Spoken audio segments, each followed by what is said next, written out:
ആദ്യം അപ്പൂപ്പനെയാണ് കൊന്നത്. അപ്പൂപ്പനെ ഉപദ്രവില്ല, തലക്കടിച്ചത്. അത് കഴിഞ്ഞിട്ടാണ് അമ്മ. അതായത് അപ്പൂപ്പനെ അടിച്ചിട്ട ശേഷം പിന്നെ അമ്മയെ ഫോൺ വിളിച്ച് വരുത്തിയത്. അമ്മ ഫോൺ വിളിച്ച് അകത്ത് വന്നപ്പം അമ്മയെ പിടിച്ചുകൊണ്ട് വലിച്ചുകൊണ്ട് അവൻ്റെ റൂമിലോട്ട് ഉണ്ടാക്കി. പിന്നെ അമ്മ അറ്റാക്ക് ചെയ്യുന്നു. അമ്മയെ ഫോൺ വിളിച്ചു. ആ സമയത്താണെങ്കിൽ ഇയാൾ ആഹാരം കഴിക്കാനായിട്ട് ഓംലെറ്റ് ഉണ്ടാക്കി.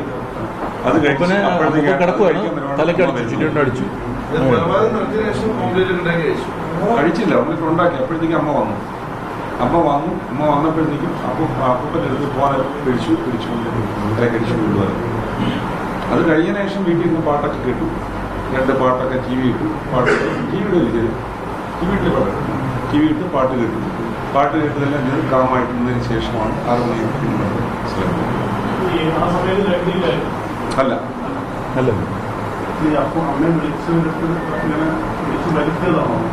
വിളിച്ചു വരുന്നത്. അമ്മ അവിടെ ഇല്ല, സ്ഥലത്ത് അവരൊരു ഏജൻസി നടന്നുകൊണ്ട്. അല്ല, അമ്മ ഇവന് വിശക്കാണ്, ഭക്ഷണം എടുത്തോളാൻ പറഞ്ഞ വിളിച്ചു വരുത്തിയാണ്. വിളിച്ചു വരുന്നത് 3 മണി 2 മണിക്കും 3 മണിക്കിടയ്ക്കാണ് പുള്ളിക്കാരൻ 6 മണിക്ക് ശേഷമാണ് ഇറങ്ങുന്നത്.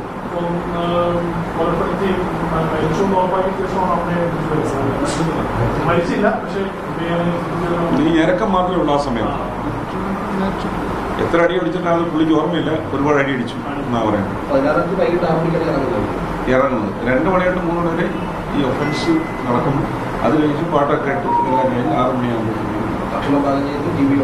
ഭക്ഷണം പാകം ചെയ്യുന്നത് ഇതിന് ശേഷമാണ്. അത് മുട്ട ഓംലെറ്റ് അടിക്കുന്നു.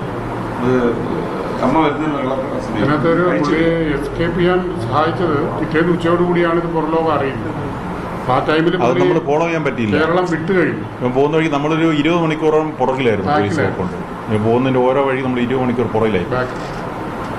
അതാണ് പറ്റിയത്.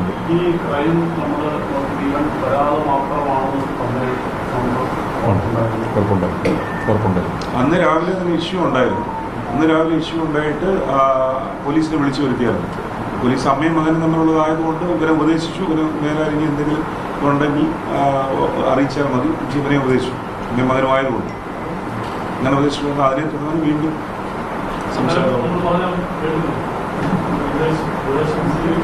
ഉപദേശം സ്വീകരിച്ചു. അമ്മയും മകനും ആകുമ്പോൾ സ്വാഭാവികമായിട്ട് നമ്മൾ ഒത്തിരി കേസ് വരുന്നതാണ് പോലീസിന്. വഴക്കം വീട്ടുകൾ ഒത്തിരി വരുന്നതാണ്. എല്ലാം പോലീസ് പോയി സംസാരിച്ച് സെറ്റാക്കി വരുന്നതാണ്.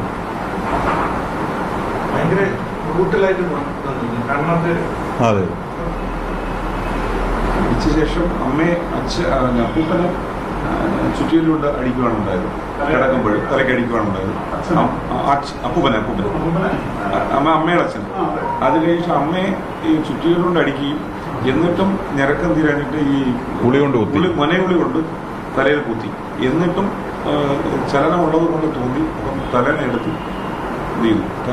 ശ്വാസം മുട്ടിച്ചു. കമ്പൈൻഡ് എഫക്റ്റ് ആണ് സ്മോദറിങ്.